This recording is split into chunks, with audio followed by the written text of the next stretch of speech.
Hello everyone, welcome back to Cloud Institution again. So Cloud Institution is the best cloud training institution in Bangalore. So today in this video we're going to see another important interview question on AWS. Okay, this comes on VPC. So how do instances in private subnet communicate with the internet? Okay, this is a really a very important question. So if if it is if it is a AWS interview question, so you must be expecting this question from the interviewer to understand the security and internet access to the subnets. Okay, so how do instances in private subnet communicate with internet?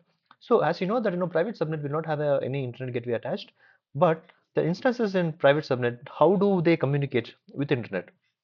Okay, so in the last video we have already discussed the similar question. Okay, so but this is the direct question they can ask in terms of the VPC. Okay, so the answer for this question will be like private subnet can communicate with internet using NAT gateway. Okay, so how the NAT gateway will be able to communicate? Okay, so as you can see here, so this is the this is the public subnet and this is the private subnet, right? So as you can see here, this is the this is private. Okay, this is public.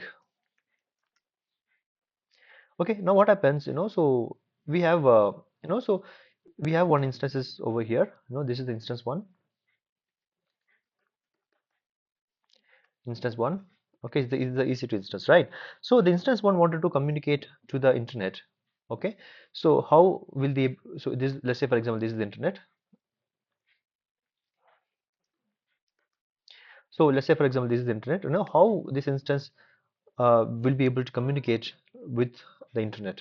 So the answer is going to be through the NAT gateway. Okay, so first of all, the public subnet will be having the internet gateway attached.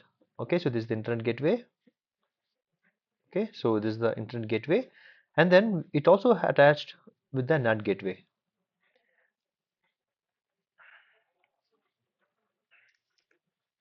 Okay, so the NAT gateway. Okay, so what happens is that so we will be having a route table. Okay, so we'll be having a route table over somewhere here.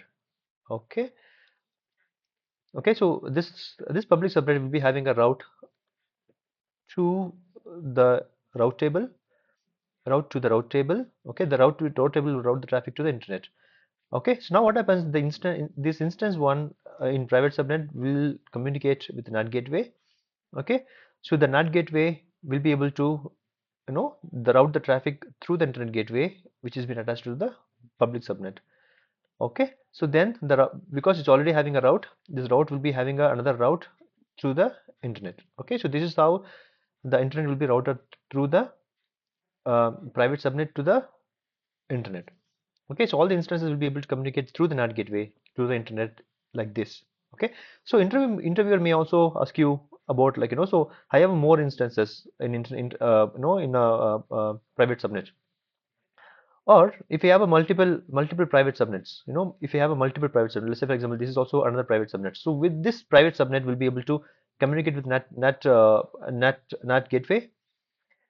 The answer is so we need to have the route table entry for this particular private subnet with the NAT gateway through the internet gateway, right? So we need to have, if you don't have any route table placed, even though if you create a NAT gateway, if you don't have a route table attached for this particular private the subnets, the instances which is there here will not be able to communicate. Okay, so this is the simple answer for this question. Okay, but this is very important question, guys. So if you are going for interview, this question is going to be really important. Okay, so that's it about this video. Hope you like this video in terms of interview question. Okay, so if you're preparing for interview, please follow us for more videos like this. Okay, thank you so much, guys.